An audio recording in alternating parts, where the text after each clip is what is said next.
Čau to lidi, vítám vás u dnešního videjka a dneska budeme reagovat na Vítkovo auto a Dodo to mohlo mít taky, tak se poreagujeme na Vítka, na jeho ještě auto a ještě tady řekneme si, jestli je dobrý nebo pěkný nebo tak, já hodím kolik zasetí a prý to mohl mít ani Dodo, tak se poreagujeme na Doda ještě. Doufám, že vás tohle video bude bavit. A ještě před začátkem můžete teď nahodit like a odběr. A my se do toho můžeme spustit. A pardon za moji výslovnost. Pořídil nový auto, mě osobně o tom autě psal, takže já už asi vím, co to je, uši, ale nechám vás překvapení, abyste se to dozvěděli. Jdeme se na to podívat. Ten nejvíc super duper merch najdete na vitekshop.cz anebo jako první odkaz v popisu videa. Dneska tak konečně nastal den, kdy si jedu vyzvednout moje nový auto, což bude prakticky moje náhrada za Mustanga i Mercedes. Tak dejte odběr a po dokoukání videa mi napište, co si myslíte o mém novém autě. Máme 8 hodin ráno, venku tak je, že extrémně hnusně, ale jelikož nestíháme, tak budeme už muset vyrazit. Zbytek vám řeknu po cestě, jedeme za Alešem, díky kterému vlastně tohle auto vůbec kupuju. Oži, Vítek mi tady tohle auto i nabízel, aby jsem se ho já pořídil, protože to bylo za docela dobrou cenu. Ale nevzal jsem to jako nakonec, protože to jakoby nebylo úplně to, co bych jako chtěl. A zajímá mě, jestli změním názor třeba, až to tady ukáže. Asi tak, no.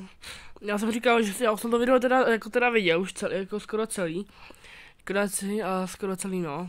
A já jsem říkal, že to mohl být ani Dodo, že mu to nabízel. Takže krásný peníze. Jinak Aleš by chtěl být taky influencer, tak tady máte Instagram, máte v popisu, tak dejte mu follow. A napište třeba pod poslední fotku jeho smrdí ti pravá ruka. On bude nadšený, fakt. To nic, musíme jet. Jakoby řeším tady už jako jeden menší problém, jo? Já mám teďka Mercedes v Hradci, jedu Audinou si převzít BMW, co je taky v Hradci. Tímhle si, když tam přijedu, tak tam budu mít 3 auta a se Sárou jsme 2. Das alles hat uns zusammengeschweißt. Jak dostaneme 3 auta zpátky? Tohle už je fakt diabolikle, jako ty vole.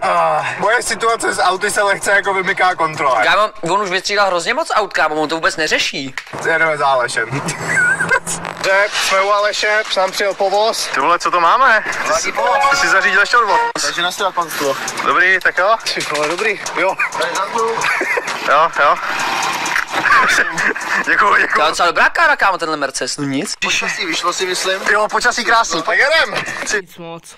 Jo, ježiš, vyhřívaný sedačky vzadu, to je paráda. No jo. Někdo dobrý? Tak jak se těšíš? Já se těším, hele, jako. Počasí, když prší, tak to vyznačí. No a já jsem slyšel, že mi dáváš slevu, 40% ještě. Za déšť? No, že to jako nevyšlo počasí, tak 40% cena dolů ještě? Může být. Jo? Yes. Už to je zadarmo. Počkej, vole, Aleši. To jsme si nedomluvili, počkej, já neberu Škodovku. Počkej, ne, tak buď Lidl nebo Škodovka, nebo co to je jako je? Ty jsi dal parametry, co chceš sehnat. No. A já to sehnám. Počkej, ne, já se neberu žádnýho Kodiaka, nebo tak něco, počkej. Když Káť, jako posílám prachy zpátky, vole. Prostě ideální auto. To nemáme mystery box, na denní ježdění. To nemáme mystery box. Ježiš. No nic dobrý, Tak počkej, která barva se ti líbí tady? Tyvo, ani jedna? Já bych si vybral. Je to tady? Ale za těma dveřma. Proč jsou Škodovky? No, to jsem překvapit. Praktický, prostorný auto. Úsporný auto. Úsporný. To by mě zajímalo, koho to žeravši, protože já mám takový pocit, že to je V8, kámo, to auto. Hlavně úsporný a aby to nebudilo moc pozornost. Vše jsem splnil. Jo, dobrý.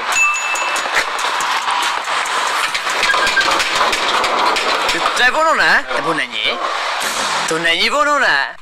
Chtěl sedan, super, ale Florida. A já už jsem měl Superba. Jako je čert. To je kámo tam nalevo, ne? Nebo proč jsou tady vůbec? Však já myslel, že to auto kupoval od toho kámoše, kámo, a oni jsou tady bazaru Škodovky, nebo co to je? Jako pěkné, no ale... Jak je zakrýt tím černým, tak to je BMWčko, který dostal. Ono chtěl, ten týpek, nebo ten chlap, chtěl prostě nějak překvapit. Prakticky jsem ti poslal, že to máme něco. A nebo? To je ono. Yes, dobrý. A proč se je tam masla? No to už si nebylo tohle, nemůžu posílat. Jo, takže mám na výběr. OK, dobře. Páj bože. Tak jo, jak to udělám? To je to, ty auta super. Tak odpočítáváme, jo? Jo. 3, 2, 1, teď! Oši, je to BMW M550i, myslím. Jestli se nemýlím, oši. Takže vlastně jako M5, ale taková fejková trošku. Ale má dobře, kámo. Ty má to moc zvuky. Samozřejmě dobrý, jo? Nic, tak. Tak jak jsem říkal lidi, 8,5 z 10 to auto. Je fakt dobrý. Ne, 8,5 ne. Dáme těch 8,9 z 10. Nevím ani jestli to je V8 nebo V6. Tak je moje nový auto. Taky nevím.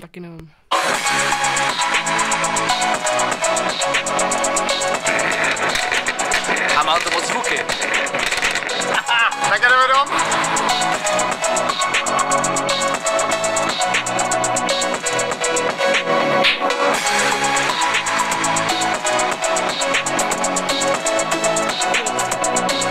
Jako to auto není špatný, ale fakt hezký, nekecám jako. Auto jako je jako hezký, ale já bych si jako, kdybych chtěl jako já nějaké auto, tak jako nechtěl bych tohle, ale něco jiného, no. Jako, mně se tohle auto docela líbí, ale jakoby není to nic extra. Jako, kdybych měl třeba porovnat mý auto a tohle, tak jako mně se líbí víc moje. Asi podle mě to dělá, kámo, jen to křídlo prostě a že to je kupé, kámo. Jako tady tohle je, že jo, sedan, ale mně se prostě ty kupéčka líbí mnohem víc, kámo. Jako tady tohle auto je lepší než moje už, OK?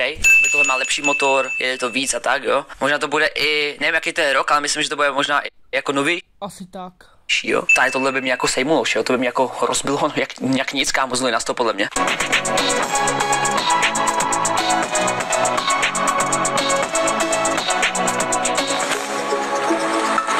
A jako předek se mi líbí, Joši, předek se mi líbí, kdyby to bylo kupé, tak by to podle mě vypadalo mnohem líp reálně.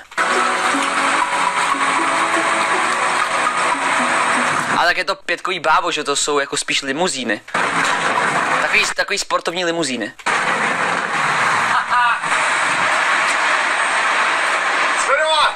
Takže tohle tak je moje BMW M550. Cože? Je to jak já už, všichni si myslí, že mám M4, ale mám BMW 435, no nic. BMW M5 50. No nic, fajn, hele, na M5 nezbylo, no, nevadí. Nemám peníze. Nemám peníze M5. Tohle BMW tak je z roku 2022 a má skoro OK, to je hodně nový. 600 koní. A je to naprostá brutalita. Ale já když jsem přemýšlel, co bych chtěl za svoje další auto, jsem přemýšlel i zpětně, který moje auta byly vlastně nejlepší, co jsem kdy měl. A hrozně jsem měl rád svoje BMW 440i. Jo, vlastně Vítej měl skoro stejné auto jako já, akorát trošku jiný motor, měl 440i, takže v základu to jako má víc, ale jinak to je úplně stejný. A taky koukám, že neměl kupé. Mustanga. No a tak nějakým způsobem A ten jeho Mustang byl fakt hezký, kámo, jako. jsem si vlastně v hlavě řekl, že tohle je taková geniální kombinace obou, protože je to BMW a má V8. Jo. Takže je to vlastně takový jako spojení jako obou světů v to nejlepší. Za mě tyhle ty faceliftové pětky tak vypadají naprosto brutálně. Tyhle ty světla, tak i hlavně tyhle ty světla ze zadu. Jako zadek se mi taky líbí, ale kámo, by se víc líbilo, kdyby ty laufy byly větší. Nevím, proč, ale mně přijde, že to jsou takový tintítka, že jsou úplně jako malinký. Možná to vypadá kvůli tomu, že jak je to prostě takový masivní auto, jak je to ten sedan na to, tak prostě ty výfuky vypadají, že jsou takový malinký. Prostě geniální. No a samozřejmě tak auto není úplně ve stoku. Je na něm několik úprav, hlavně vizuálních a výfuky. Jsou černý tyhle si ledvinky, tady tenhle ten splitter nebo prostě lipo, černý kola, snížený. Lidi, já změním názor. 8,5 z 10 auto dávám. Jako krásně vypodložkovaný, že Kvůli tomu, že jako zámapčí auto jako a jsou jako hezčí. A teď to je prostě nejnovější a prostě má 30 koní a tak dále. Ani prostě jako ten předek a zadek je docela dobrý, ale ten předek jako si představuji jako hezčí a vzadu taky jako hezčí, ale není to úplně špatný auto, jako nebudu kecat. to krásně fituje, Teda nebudu lhát, pardon za moji výslovnost. krásně zatmavený a samozřejmě difuzor, výfuky a Jako difuzor vypadá hodně dobře, kámo. lízátko. Krása. Prostě už hotový auto. Interiér tak je vlastně klasický BMW. Jo, tak kámo, to má hodně nový. Jakože reálně za tu cenu, co mi posílal, kámo, tak to je hodně dobrá price. A to je reálně poměrce na výkon, to je podle mě lepší jak moje možná.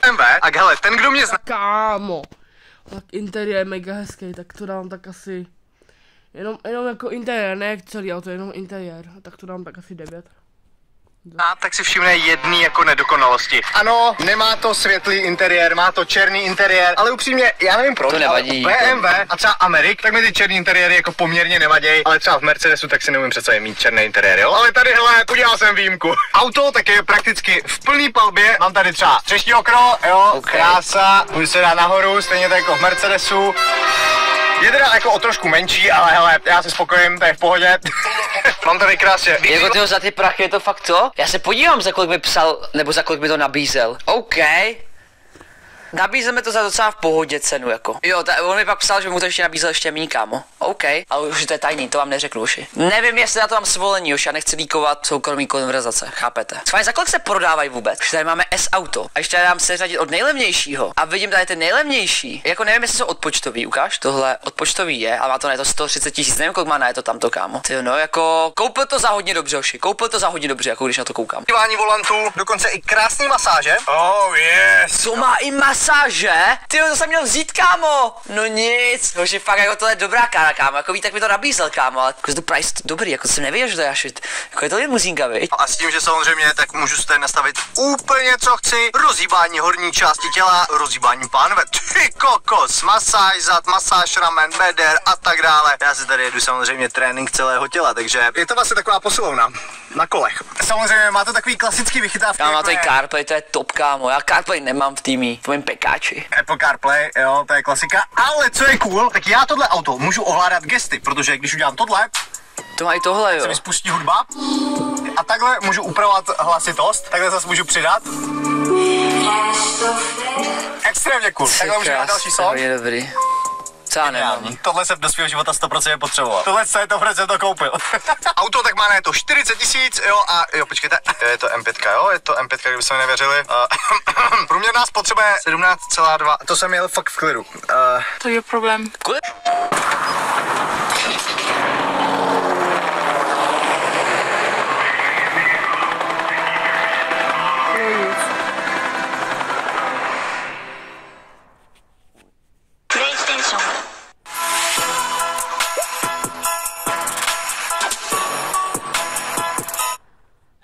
M5, jo. Lidi pořád hledám editora, aby mi stříhal videa a tak dále a editoval. Pořád hledám editora, pokud by někdo chtěl, tak mi napište do komentů. A tak, no. O, je to M5, kdybyste mi nevěřili. Průměrná spotřeba je 17, no nic, a tak je to V8, to bude 5 litr možná? 4 litr, nevím. 2, to jsem jel fakt v klidu. To je problém. To je jakoby jediná neduha toho auta, jo? Prostě má hlad. Sara nevěděla tu spotřebu, já jsem jí to naschvál neřekl. Nemám ráda. Já jsem se Sarou diskutoval samozřejmě, si koupit tohle auto, jo? Ale naschvál jsem jí tu spotřebu neříkal. Sara, ne! No, ale hele, jinak jakoby, jak říkám, má to prakticky všechno. Má to, že jo, adaptivní tempomat, hlídání v pruzích, že vám to jako řídí samo, má to i hlídání. To je hodně dobrá kára, kámo. Ty, normálně hoši vadí mi, že jsem to nekoupil, to. No nic. Jo, úhlu, head-up display, ten teďka nejde vidět, ale má ho a spoustu dalšího, jako je hrozně. Jako prostě já jsem tohle auto jako docela vyřadil kvůli tomu, že se mi moc nelíbí. Víš, že jako prostě když srovnám, jak to vypadá vizuálně oproti mýmu, tak by nechtěl bych mít další auto, co podle mě prostě vypadá hůř než to, co mám teď, víš co? Důležitá věc. Přesně tohle tlačítko, jo, ale když ho zmáčknu, yes, mám roletku! Wow! Za mě ten design tohle auta je naprosto jako zadek se mi fakt líbí, jako ty světla jsou fakt hezký, kámo. Ale samozřejmě mám takovou jakoby jednu menší výtku. Je to Asi tak, Dodo. detail, ale je to hrozně rozčilé pokaždé, když se na to koukám. A to je, že tady máte samozřejmě otvírání jakoby víka kufru, že jo? A hned vedle toho je kamera. Ale ta kamera není v centru, proč ji nemohli dát doprostřed nějak jakoby. To mě třeba nevadí moc. Jediný, když se na to takhle podíváte a teď se na to zaměříte. OK, jako jo, teď to chápu, kámo. Vůči ty SPC a vůči těm světlům, tak jakoby to úplně vidím, že to prostě není uprostřed, no. Jako jo, když se na to zaměřím, tak jako taky mi to trošku vadí. Tak to je jediný, co mě vadí. To je detail, to je v pohodě. Hlavně, že tu kameru má. Jinak samozřejmě to 360 kamery a tak dále. I 360. Ty vole, já jsem nechal otevřený okýnko, ne! Počkej, on začal pršet, do Zavři se, dobrý. Ježíš, nový auto, ty vole, ne!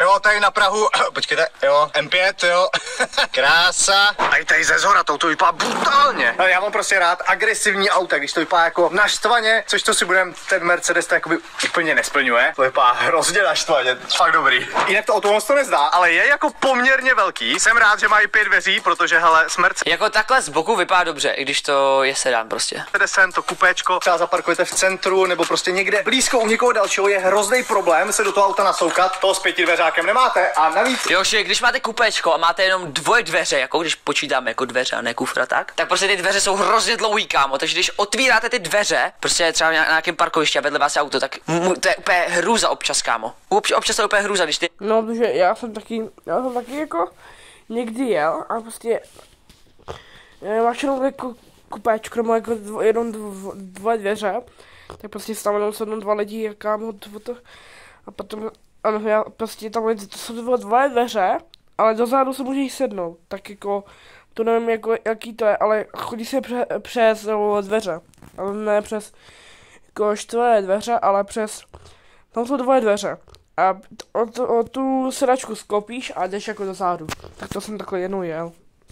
Místa jsou prostě úzký. Je to poměrně praktický, jo, toho místa vzadu, jo, hele, teďka sedím za sebou, tak je jako... Ty sedany mají totiž menší dveře, že jo, protože nemusíte jedněma dveřma nasedat dopředu i dozadu. Máte dopředu jedny dveře, dozadu jedny dveře. Poměrně dost, koukejte, mega místa mám. Dobrý, že no? Je velký. Velký, ty tam si stá hrozně vzadu, ale kdybys to dal jako normálně, tak se tam i vejdeš. Ale jinak jako fakt v pohodě. Jinak samozřejmě má to jako Harman Kardon, roletky, samozřejmě i tady, ty už jsou teda manuální, to jsem nevěděla. Kámo, tam má i... Velký, ty tam si stá... Kámo, ty kokos, lidi. A hrozně vzadu, ale kdybys to dal jako normálně, tak se tam i vejdeš. Ale jinak jako fakt v pohodě. Jinak samozřejmě má to jako Harman Kardon, roletky, samozřejmě i... Tak tohle mega dobrý, kámo. Tak to asi změní názor. Tak poslední názor a je to 9,1 z 10. Konec, už takhle to za úřama. Tady, ty už jsou teda manuální, to jsem nevěděla. Kámo, on tam má i USB-C! A už auto neukazuje, ty roletky, všechno, kámo, úplně si říkám, kámo, to já nemám, tohle nemám, kámo, ještě to má 600 koní, kámo, jede to moc, je to nový, má to jenom 40 tisíc, je to, jako poměrně na výkon, kámo, tohle auto hodně dobrý, to. Ať už to neukazuje, kámo, fakt jako jsem z toho naštvaný trošku. USB-C, ale jinak tady jakoby nic vzadu není. A i kufr. Kámo, masáž, že to má brácho. Tak samozřejmě elektrický a je i poměrně velký. Vidíš? Dobrý, ne? No. Elektrický kufr taky nemám, ale to mi nevadí, Joši, OK, protože já ty elektrický nemám moc rád. Tam, pojď, zalez tam, počkej. Počkej, ty teď jedou sousedi, když co si budou myslet, nevím. To je grand. Ty ten je velký, ne? Je velký, jo. Velký, no. Ne. Dobrý, tak jo, tak hele, já si myslím, že je teď ideální čas na toto otestovat. A jet se projet, tak jedem. Hele, tohle auto, když jedete na komfort, tak je, že... Jako dobrý je i to osvětlení, kámo, protože ty M5, nebo M550i, prostě pětkový báva, tak jak jsou dělány jako do luxusu, to je totiž pětkový báva jsou mají být luxusní, ale i zároveň sportovní, tak prostě ty ledky tam jsou úplně všude a prostě můžete nastavit všechny různé barvy a je to prostě hezký. Třeba v M4, kámo, ledky nejsou skoro nikde, kámo, moc to vůbec jako nesvítí. Fakt mega pohodlný, jo, jako furt je pětka, jo, a pětka tak je prostě taková prostě jakože manažerská limuzína, ale jelikož tady samozřejmě mám dělaný vejfuky a dám si tady Sport Plus. Tak to najednou začne zdít. Celý to auto stuhne, vyhodí se i jako do otáček a můžete poslouchat tuhle krásnou symfonii. Ale správný BMW prostě musí mít pops and bangs, takže to samozřejmě máme. Podle mě to spíš bude slyšet víc jako v reálu než na kameře. To auto i prostě na to, že to je pětka, tak mě hrozně překvapilo to, jak moc jako drží v zatáčkách. Je to samozřejmě 4x4 X-Drive, ale i tak, vlastně teď tady máme mokro a furt prostě to je to DNA toho BMW, co mě hrozně chybělo a já už jsem přes 2 roky neměl BMW. To funguje. Já jsem z toho prostě nadšený, takže jo, teďka tak mám doma BMW, Mercedes i Audi. A Skoda. On to neřeší, bro. Ten Vítek, bro. On neřeší, prostě, on si koupil třeba 8 aut, reálně a do doma třeba jenom 2 auta, jedno má dlouho a jedno si koupil, pokud to může prostě jel do Polska si myslím, nevím, prostě někam jel. A já bych si jako jenom koupil jedno auto, jako tak vám takhle řeknu, no. Ale pokud jako bylo nějaká Škodovka, kterou bych si koupil, tak kdyby jsem na to měl, tak si koupím BMWčko, kdyby náhodou, tak si koupím BMWčko a Škodovku prodám, no, takhle vám to řeknu. Takhle bych jsem to jako já udělal. Já chci BMWčko, několikátku, prostě BMWčko, no. Škoda. Tak. Jo, to je skvělý. A jede to jako teď jsem měl fakt, že 1/3 plynu. Já jsem ještě nikdy nedal plný plyn. Já nevím, co se stane. Hrozně se toho bojím a ještě to nechci dělat. Já to chápu, kámo, když ještě mokroši, jako když je to auto, co nezná, auto, co je fakt jako hodně výkonný, může dát plný plyn, kámo, a může to být a bum, to se jako může stát, jako jo. Nejsem na to připravený. To je nejsilnější auto, co jsem kdy měl, skoro 600 koní, brutální. To no, a já mám, kámo, ani ne 400, a on má taky 4, a to jeho bude trošičku těžší, ale myslím si, kámo, že mi fakt jako smouknul. Myslím si, že tohle z 0 na 100 bude mít tak 3,7 a já mám 4,2. Schválně, Joši. ChatGPT? můj oblíbený, že jestli to má pod 3,5, kámo, to, hej, to nevěřím tomu, že to má pod 3,5 z 0 na 100, kámo. Oficiálně za 38, a když to má skoro 600 koní, tak za 33 až 35. Takže cca 34, když má 600 koní, no nic, tak to by mě smouklo hodně uši. Že fakt si přijde, že ty vesmír, a už je to možná jako zbytečně moc. Myslím si, že optimálně tak třeba 300 pade, je 600 už jako zbytečný, nechápu, proč bych to měl. Ne. Ale mám to a vůbec si nestěžuju. Jinak má to i jakoby GTA mod kamery. Co je dobrý. Já hraju GTAčko v reálném životě. Tohle je bomba. Můžu to i přehodit, hele, tak. No, tohle je top.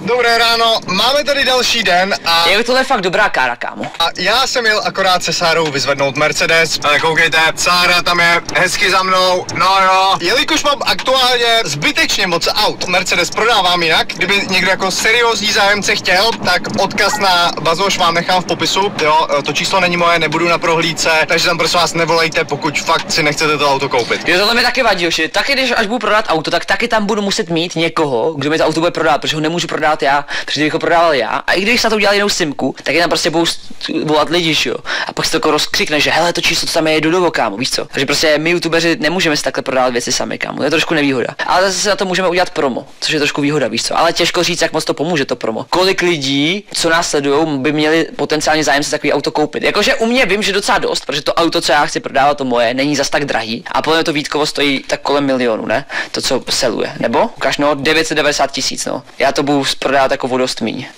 Die Gasheizung ist kaputt und ihr wisst noch nicht, was ihr in Zukunft machen möchtet. Mit unserer CSH 5800 IG seid ihr immer auf der sicheren Seite und könnt jederzeit eine Wärmepumpe umrüsten. Pesto Barilla. So cremig, dass du nicht widerstehen kannst.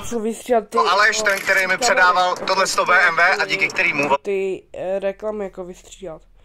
vlastně jsem sehnal tohle skvělý BMW, takže rozhodně na žádný random koly není zvědavej. Ale mě teďka zajímá, jelikož ještě všechny auta mám pospolu, jestli je dokážu zaparkovat vůbec před barák. Nebo ne před barák, ale chtěl bych to zkusit, že na příjezdovku. Jak to bude vypadat? Hele, ta příjezdovka je dělaná na 2 auta, ale já vám říkám, že za každou cenu. Za každou cenu! Tam dám všechny svoje 4 auta. No, dobře, možná to bude větší oříšek, než jsem si myslel, jo? Právě tak jsem tady zaparkoval BMW. Už tam tady dorazil i Mercedes, až na to, že já už jenom s těma 2 autama nemůžu zavřít bránu, protože tady mám spoustu bordelů vepředu, jo? Chci sem narvat 4, prostě jenom z principu, jen tak, chci to vyzkoušet. A podle mě tak to půjde, když je dám jako takhle nějak na šikmo ty auta. A tamhle jsem bordel oddělám. Tak kámo, mě se s tím nechtěl dělat, já jsem se bál, že tam třeba někde ťuknu, kámo. Já jsem tohle úplně línej. na to. Dobře, hele, všechny 4 auta mám venku. Hele, pojďme začít Feldou, protože ta je nejmenší. Hele, nechtěl jsem to úplně si předělávat, jo, prostě jsem to tam jen naplácnul. Jsem línej, OK. Ale hele, Feldu tak dám co nejvíc dozadu tamhle. To nezabere skoro žádný místo. Sledujte.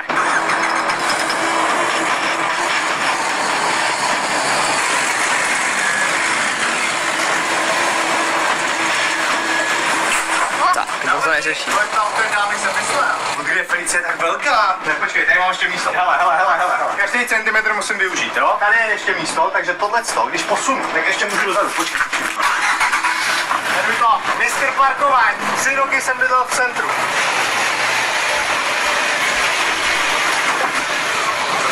Kámo, kdyby zboural celý ten přístřešek. První auto zaparkovaný. Teďka jdeme pro Audinu.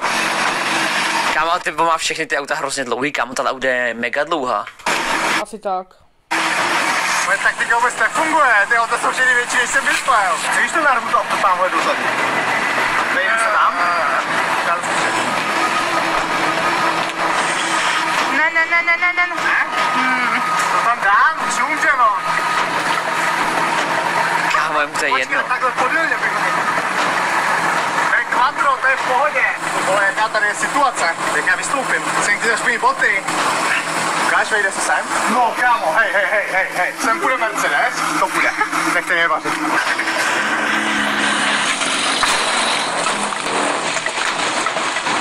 Kámo, to by se mi fakt nechtělo. Vole! Pa! Počkej, to musím nějak, abych vystoupil zase, s tím jsem nepočítal, to mi nějak nedošlo.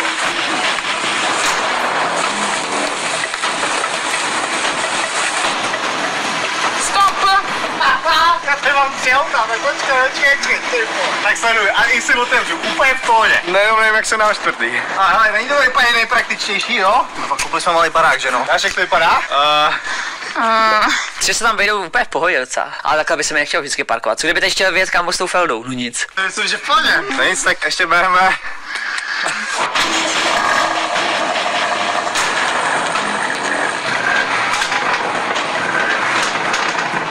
Nezavřu bránu. Malý dům. Mám těch aut tak zbytečně moc. Hele, podle mě, kdyby tady nebyla brána, naprosto v pohodě. Ale že no, to je ten důvod, proč potřebujeme prodat Mercedes. Kdyby nebyl Mercedes, tak v pohodě zavřu bránu. Jo. No, takže v momentální chvíli to u nás vypadá nějak takhle. Já už ani nemám, jak se to obhájit, jo. Tohle tak je teďka moje nový auto, už je pěkně špinavý, na to, že jsem ho včera převzal. A kdyby někdo chtěl Mercedes, tak dole máte odkaz na Bazoš. Potřebuji někde parkovat Jasně. BMW, tak si to kupte. Zajímavý auto, no bohužel není moje, ovšem mohlo být, kdybych ho fakt chtěl. Lidi, Lukom vydal videjko, který se... čau lidi, doufám, že vás tohle video bavilo. Dneska jsem toho málo reagoval než minulé video, co se omlouvám. Doufám, že vás tohle video bavilo a končím tohle video. Video vyjde asi v pondělí nebo v úterý, v úterý vyjde další video, nebo příští týden v pátek. Tak doufám, že vás to bavilo a končím video. Čaute lidi.